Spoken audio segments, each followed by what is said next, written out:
Today's guest is a media executive turned female founder who ran $1 billion account for 13 years at HBO, from Sopranos to Game of Thrones, with 3 kids under the age of 3. Since then, she started 2 blogs, wrote her first book, launched a coaching practice, and regularly contributes to more than 20 publications. Welcome to the show, Kristi. How are you doing? Thank you. I would like you to introduce me that every morning, just like that when I come downstairs. I could record this for you and make it your alarm every morning. Right? That would be motivating. Yeah. That makes me sound like a big deal. Wow. You're a big deal, of course. Yeah. Thank you so much. Oh, I'm just the mom. Thank you so much for joining me on this episode of Mirror Talk. I'm so glad that we finally found the time and the space to speak. I'm looking forward to everything I'm going to learn from you today. Like you've done a lot already, and I'm looking forward to learning from your life experience, from your life journey. I know it must have been so exciting, for you, and even so much demanding, I could imagine, to successfully run, $1 billion account for 13 years at HBO, even, working with Game of Thrones, for example, and you had 3 children under the age of 3. That's so demanding, I can imagine. So can you share your life journey with me, leading you to becoming a media executive and now founder and the CEO of KristiAndrus.com? Yeah. So, you know what? I was a small town girl, so I didn't really know what it was I just didn't know about business growing up. I grew up in a agricultural community, and there's a lot of farms, a lot of wheat, a lot of cows. And, so for me to, get involved in media, it was I was like a kid in a candy store. It was amazing. I loved the leadership. I loved the stories. I loved the big business and the branding and all of it. So I just kind of ate it up. And I found my way there via sports, because sports were such a part of my development growing up. It's how I learned competition and healthy body and all the teamwork and resilience and work ethic and all that kind of stuff. Yes. And so that's what I thought I wanted to do. And so I got involved with some, I supported some NFL player agents. And one thing led to another. And then I found myself at HBO. And when I was there, I didn't expect to like it, because at the time I was pretty jaded about sports. And I thought that there was such a disconnect between what the elite athletes were making and what the people in the industry were making.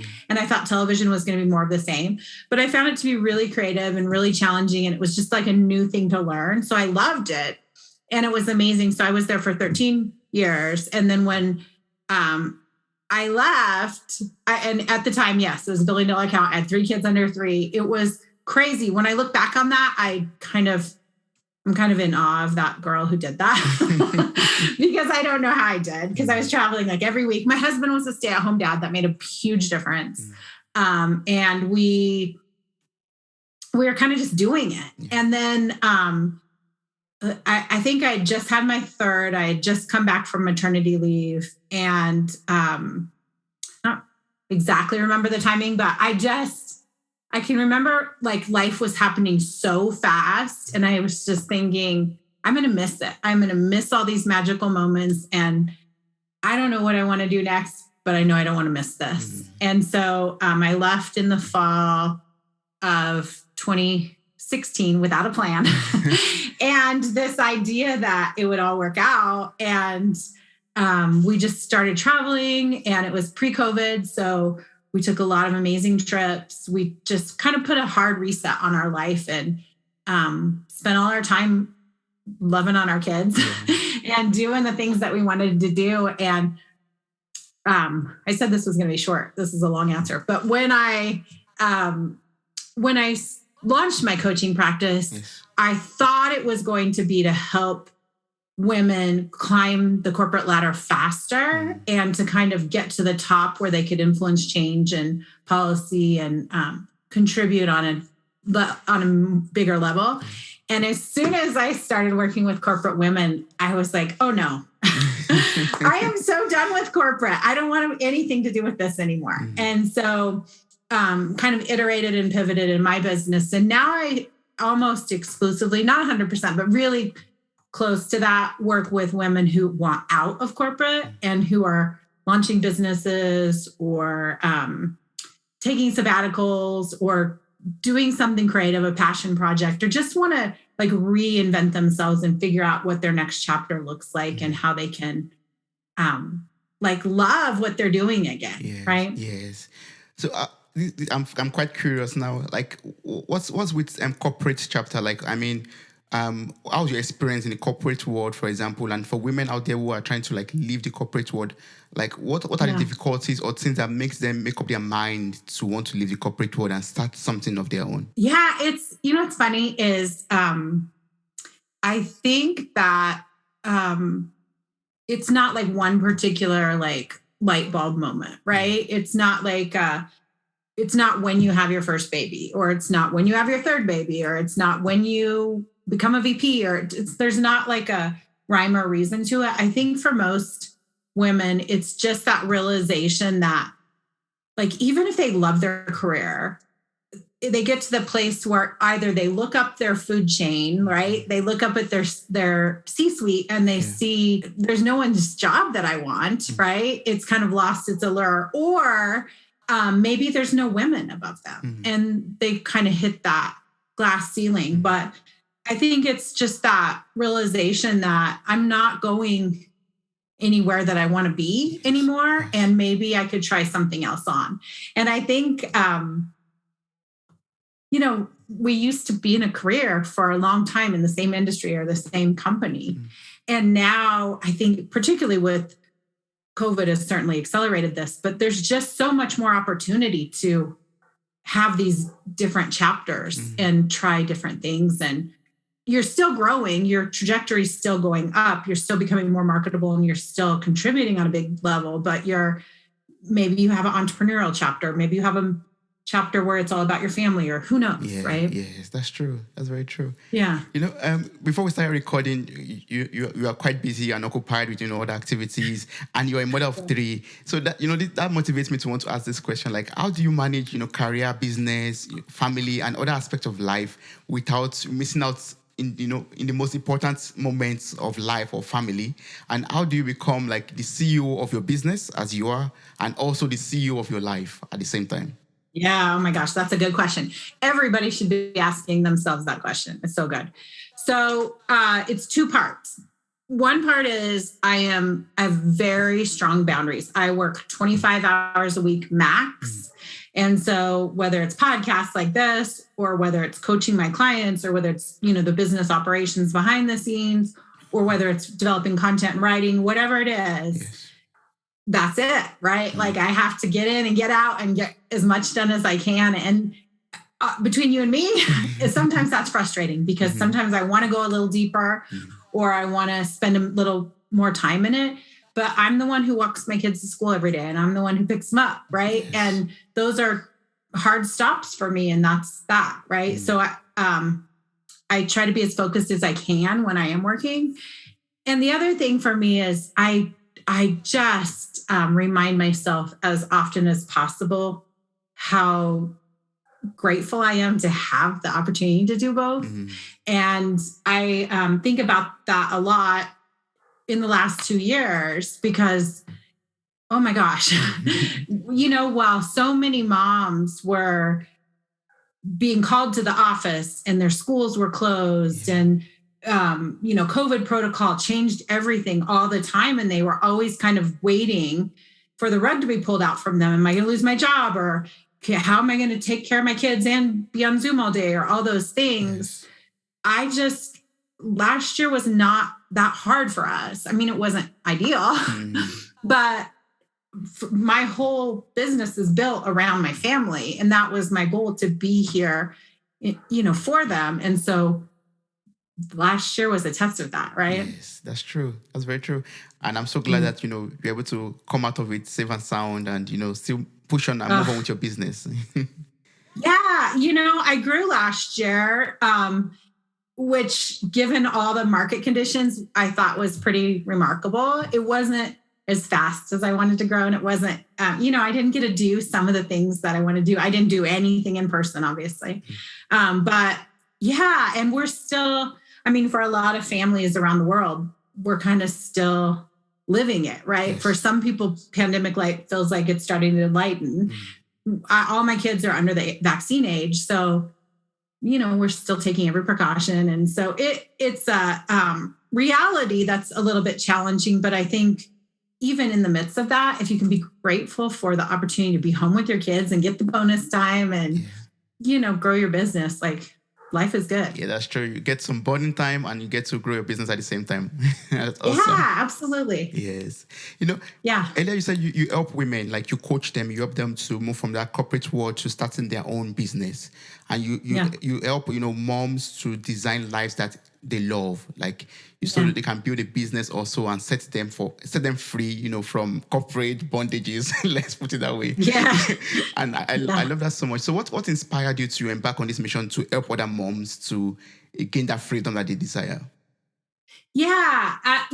There's so many reasons. I think one of the reasons is because I feel like most moms set the tone for their homes. And when the mom is happy, the family is happy, life is good for everyone. And I think that leads to, happy communities and happy organizations. And there's a ripple effect that just doesn't stop with that. But also I think that there's so many moms. So I'll tell you a story.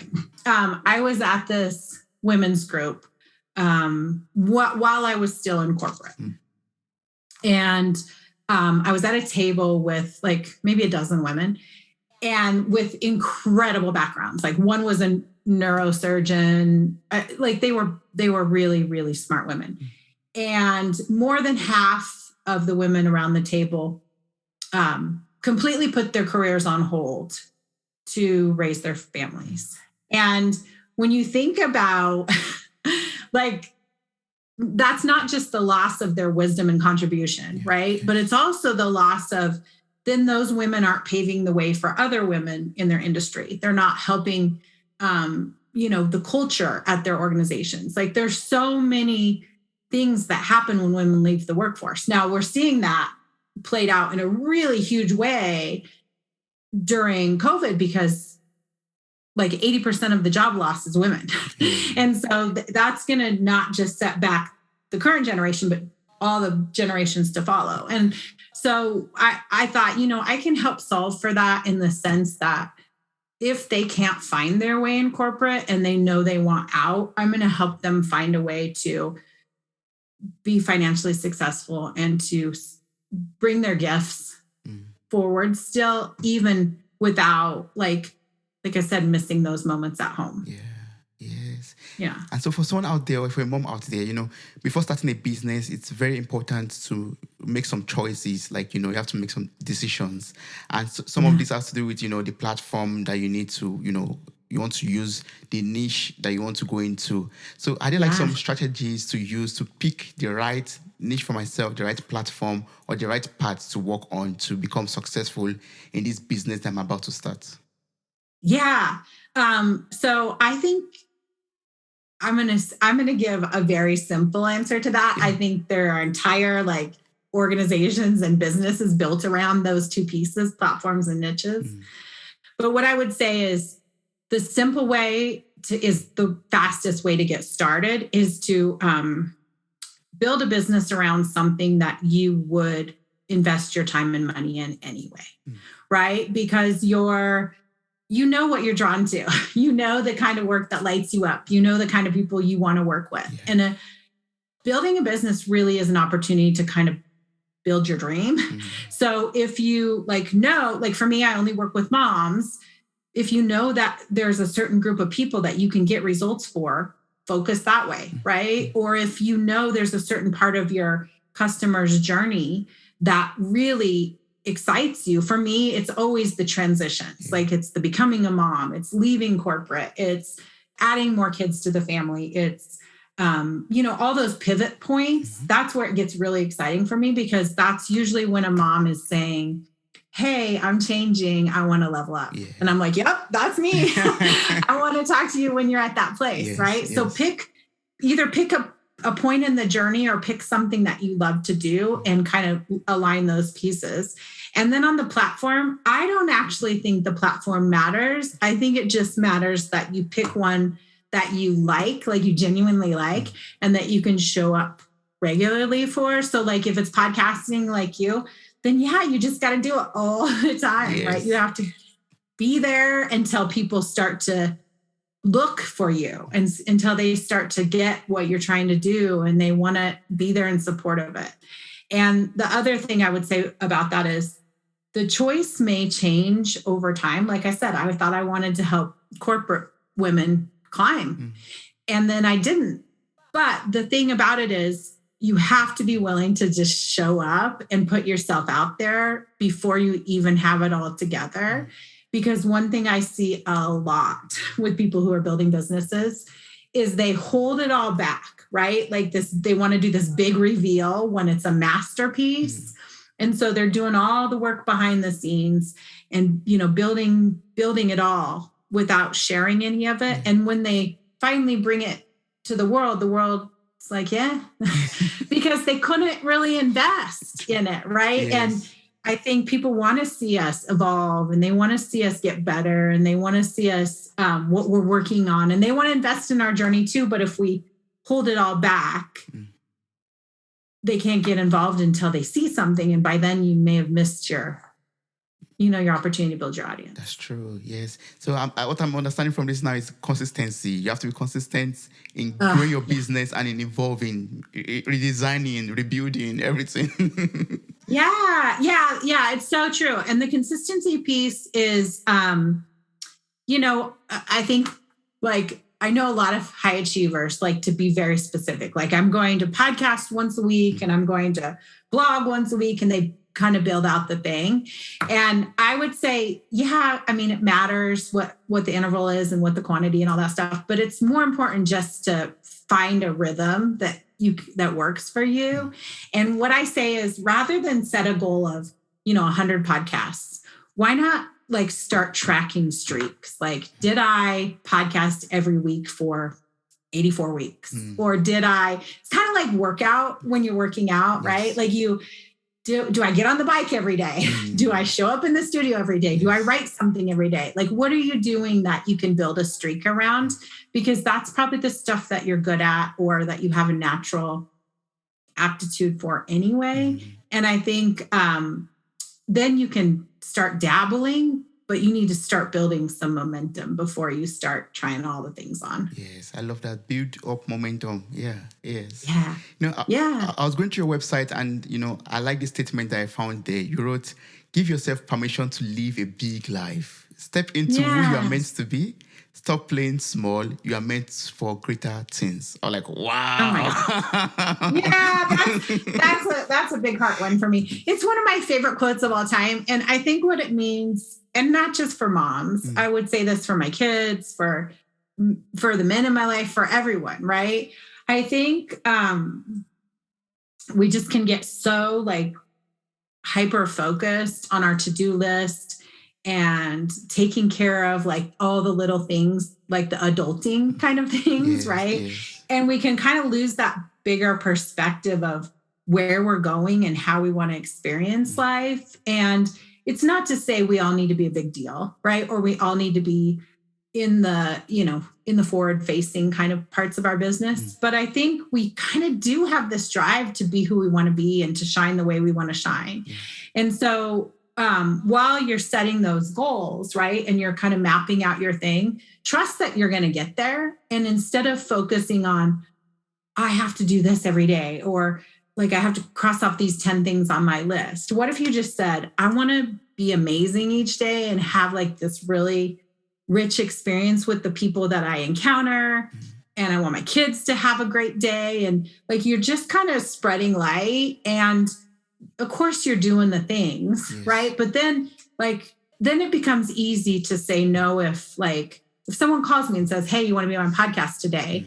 That seems like an obvious yes, as compared to, doing another load of laundry, right? Like I can kind of keep it in perspective. Yes. Yeah. But for a mom out there, or for someone out there who is like, I don't know, sincerely, I don't know how to stop playing small. How would you advise such a person? Like, how would you? Yeah, I would say like there's a couple ways. One way that's really effective for a lot of people is to just imagine yourself at a future point, right? Whether it's 5 years in the future or 10 years or whatever, right? Like think about how old you're going to be and then anchor that moment. Like if it's 10 years, how old are you going to be? How many years have you been married by that point? How big are your kids, right? Sometimes when we think, let's say you have a 9-year-old and you're imagining your child 10 years in the future at 19, like that right there will light a fire under you, right? Because then they're leaving the house. So if you can pick a future date, anchor it in, and then look back and say, okay, if I was looking back at these 5 years or these 10 years, what are the moments that are going to matter to me? What are the things that are going to stand out, right? And then some of those moments you can orchestrate, right? Like if it's an amazing trip with your kids or if it's a milestone in your business that like I know a lot of people say, I want a $10,000 month or I want to, whatever it is. Yeah. Like pick those few things that are going to be a moment that you're going to remember and like kind of reverse engineer them. But the other thing to do is just think about like, if this is kind of the opposite perspective, if that approach doesn't work for you, the other thing that's really effective is you kind of just imagine your ideal day. And I mean, go into the granular detail, like who are you with? Where are you? What are you wearing? How do you look? And that sometimes can open up the idea, well, I want to be at the ocean and I live in the mountains or I'm with my family and yet I spend all day at the office. You can kind of just get that almost like a realization that your real days never look like your ideal day. Yeah. And that can be enough motivation sometimes to start making those changes. Yeah, that's true. Wow. So have you ever had this experience before from your coaching practice that, a corporate woman, maybe she has achieved a lot already, comes to you and approaches you and says, hey, Kristi, it's like, I'm enjoying my job, but I'm not feeling fulfilled. Like, I feel like there's something more I have to do or get out of my life. Yeah. Have you had that experience? And what can such a person do? Yeah. The art of fulfillment is like one of my favorite things in the entire world because fulfillment's a little different, right? Than like happiness or joy or success.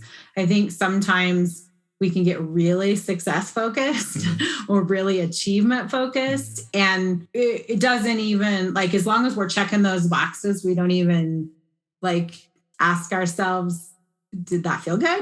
Did I want to do that? Right. Yeah. And so what I would say on the fulfillment piece is that's an alignment thing, right? It's like, is the person that you are and when you are at your best, are those things that you bring into your daily activities, right? So let me think of a good example. If, for example, you could insert any person into all your daily activities and nothing would change, that's probably not your most fulfilling activities, right? Because you want to be in almost like your zone of genius where you're with your ideal people and you're contributing because you're the only one who can bring that magic to the equation, right? Like those are the things that are going to ideally bring you the most fulfillment. So it's kind of an alignment issue of, are you spending your time in the ways that only you can? Yeah.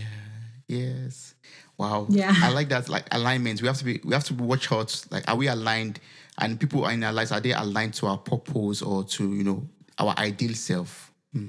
Yeah. And sometimes that process is not additive. Sometimes it's like, we need to bring this into our life or we need to cultivate this, right? But sometimes it's reductive in the sense that it's more of what do I need to cut out? Or what are these activities or people that are pulling me away from my best self? Because sometimes like we've just changed and it's got to go.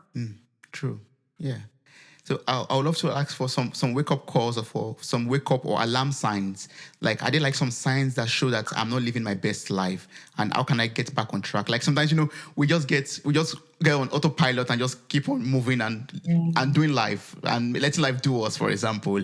But I want some wake up call or some wake up signs that tell me, oh, Toby, you're fine, but you're not living your best life. Yeah. Okay. So like 3 came to mind instantly when you asked that. One is if your kids are, I know this is only for the parents, but if your kids are living their best lives and looking the part and just doing all the things and you're a hot mess, right?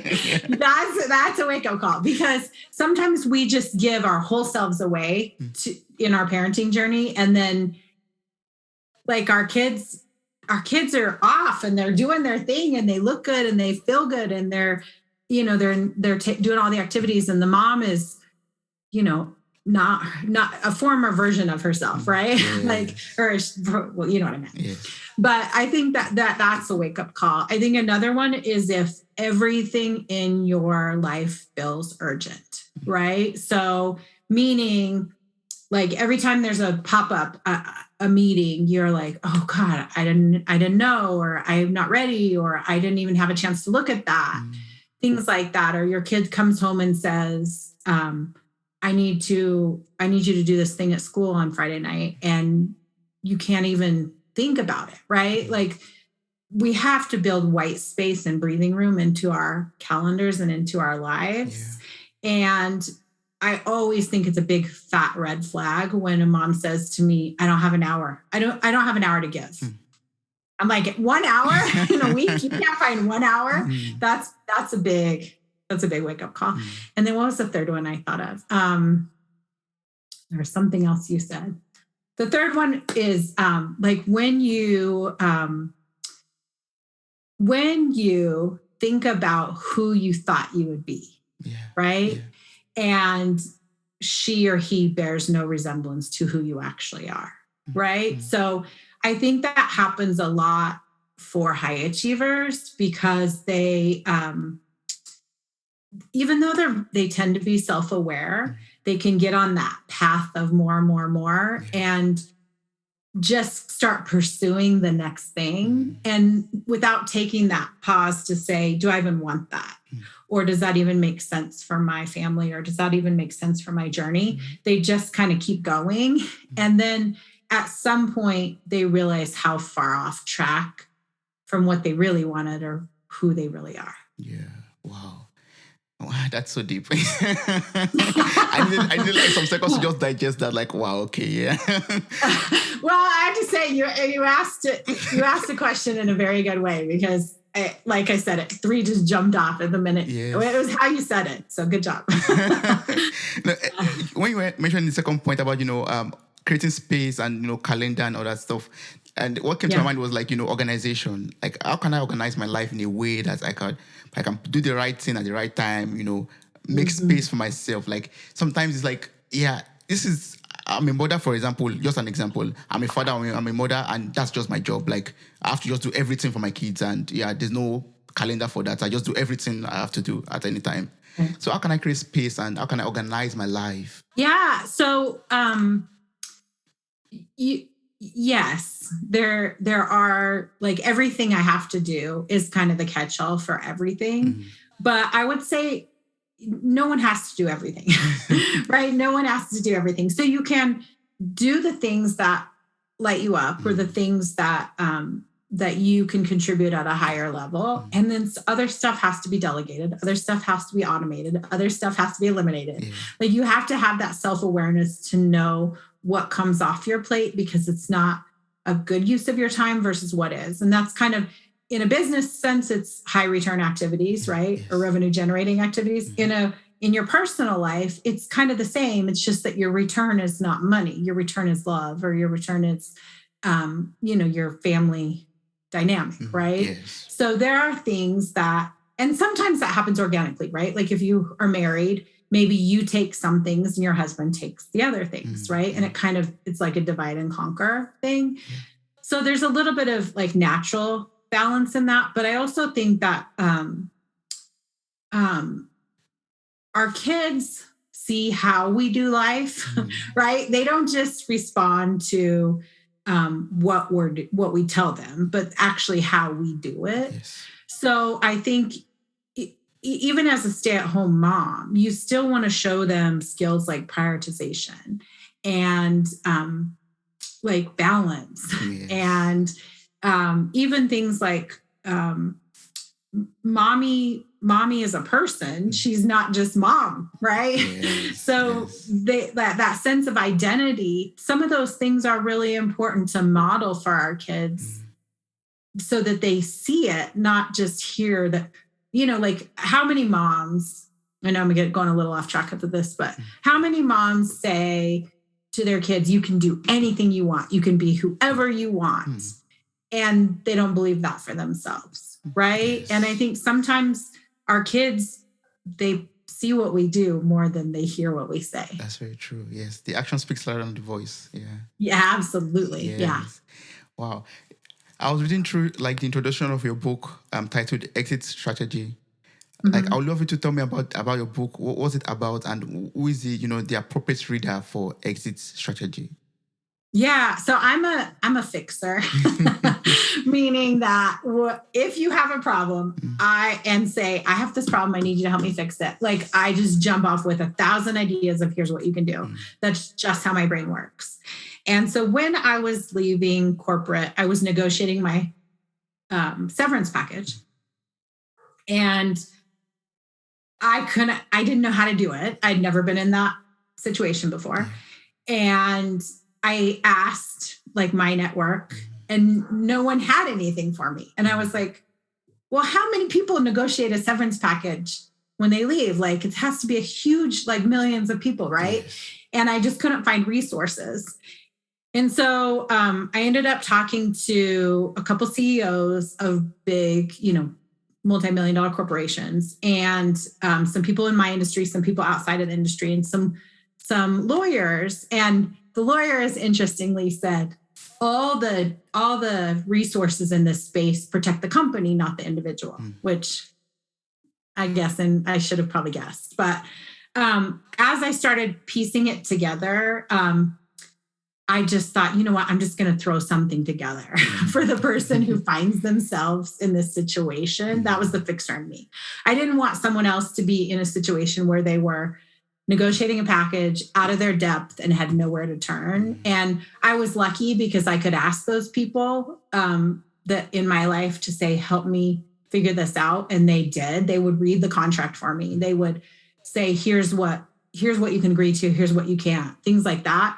But as that information I started getting from different sources, I was like, you know what, I'm just going to pull this together in a little primer and put it on Amazon for the next person who gets stuck. Oh, that's so wonderful. Thank you so much for doing that. Like, yeah.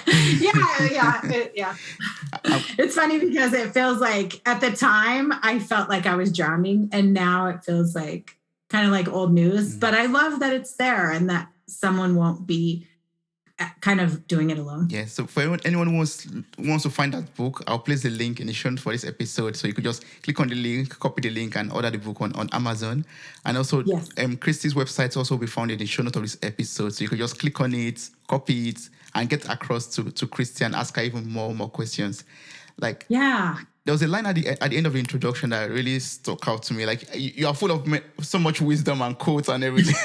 you wrote that. I love it. You wrote that it will work out in the end, and if it doesn't, it's not the end. That's like, wow, a great motivation. Yeah. So one of my good friends, long friends, that's his favorite quote, and it's one of those that I find like really motivating in the sense that you get to decide the beginning and end of your story, and you get to decide what chapter you're on. And maybe you feel like you're in a chapter that is a little fragile or a little perilous, right? It doesn't feel great, but that doesn't have to be the end of your story. You can be the hero. You can star in your own movie. Like, you can figure out like, okay, I am going to get the thing, or I'm going to achieve the thing, or I'm going to become the person I want to become. And I think that when we leave something, right, I'll speak for Actually, I was going to speak for all of America. I probably don't want to do that. But what I was going to say is we're just, as a society, I feel like we're not that great here about goodbyes and closure. And when I left my corporate job, there were so many people who kept saying, you're crazy, you're crazy, you're crazy, you're crazy. Like, why would you do that? And I didn't see it as the end of my story. I just saw it as, I loved that chapter. It was amazing, but it wasn't who I wanted to be anymore. And so you kind of have to close it graciously and let it go so that you can make room for the next thing, even if you don't really know what that next thing is. Yes. Like make room for the next thing. Yes. Make room for the next level of your life. Yes, that's true. Yeah. Yeah. Because we don't always know. We don't always know where it's leading. But even when you started your last thing, you didn't know necessarily where it would go. It's a combination of timing and faith and luck and talent and so many things. Yes. So talking about next thing and the next stage of life that we don't know about, like I would love you to advise, career ladies or career women out there who are looking forward to, maybe getting married, settling down, or having children of their own, but still want to hold on to that business and career of theirs dearly. How would you advise them to, to be able to successfully manage everything together and also still grow in their business and pursue their career dreams and desires? Yeah, I mean, that's a big question. But I think first and foremost, it's the person you want to be in a partnership with, right? Yes. That marriage, it's going to have ups and downs, but I think the idea that you're going the same direction generally, and that you want the same things and you have the same belief about what's possible is so crucial, because I see a lot of women who I feel like they are almost held back by their marriages. And, that like, we have to find someone who loves us as we are and sees our potential and wants to go the same places that we're going. Right. Yes. But then beyond that, just from a practical, that's kind of the theoretical answer. The practical answer is talk to the women in your organization, right? Ask them what's working for them, what they struggle with, because every organization has its own culture, and organizations, I'd like to believe on the whole, are getting better about equality and parental leave and all those things. Yes. But if your organization's or your industry is notoriously bad at it, you might have to make a lateral move to another company or another place that has a more supportive environment, because there are companies that value it. There are companies, it's kind of like right now, I don't know how it is in Germany or some of the places that your audience is, but in the US, there's a lot of energy around, should workforces go back to the office or should they continue to work remotely? Yes, right? Yes, it's the same. And there are companies that are, I'll give you both ends of the spectrum. I read this thing the other day where a CEO sent out a company-wide email, huge employer, and it said, we've looked at the data, we've talked to you. Our final answer is no one has to come back ever. It's your call. Whatever you want to do is the right thing for you. We support you either way, right? And then at the other end of the spectrum, you have companies that are saying, everybody's back on Monday, clock in, clock out, right? Yes. And yes, it matters, the industry and all that. But I guess my thought about that is the companies who do right by their employees, whether it's moms or work from home, remote employees, or whatever it is, that's a competitive advantage. And we're going to see that play out over time, where the companies that treat their employees best are going to get the best employees, right? Yes, that's true. Yeah. It has been so awesome speaking with you, Kristi. Like, for someone out there who wants to, still ask more questions, like any mother out there who wants to ask more questions that we're not able to ask or discuss during this conversation, what's the best way to reach out to you? What's the best way to work with you, for example? Yeah. So if you are a mom, this one's only for the moms. I have a Facebook group. It's Working Moms Who Want It All. The the short link is Overachiever Moms. Come on over. You're welcome to join. I'm there live every week with a live training. And then if you are not a mom, I love to get to know you on LinkedIn. I'm Kristi Andrus over there. I just do my initials. That's where I kind of do my broader audience stuff, but I'm all over the place. I'm on Instagram and Facebook, and I love all the platforms, and I love connecting. And if you're on my website, kristiandrus.com, you said you were going to link to it. There's clicks all over the place to jump on my calendar too. I love to just have a little chit chat. Yes, I will encourage every mother who is listening and anyone who's interested to, get more insights to get across to Kristi. She's full of so much wisdom, so much insight and knowledge. And I would love everyone to get across and take part of our services and offers and buy the book also, Exit Strategy, just in case you want to leave a job tomorrow, next year, 10 years time, you have the right strategies to do that properly. Thank you so much, Kristi, for everything you taught me. I really appreciate it. Thank you. So nice to meet you. Yeah, same here. Wow, you made it to the very end of this episode. Thank you so much for listening. I'm grateful for your time, your love, and your contributions. Subscribe, like, review, and share this podcast. God bless you. Bye. Bye.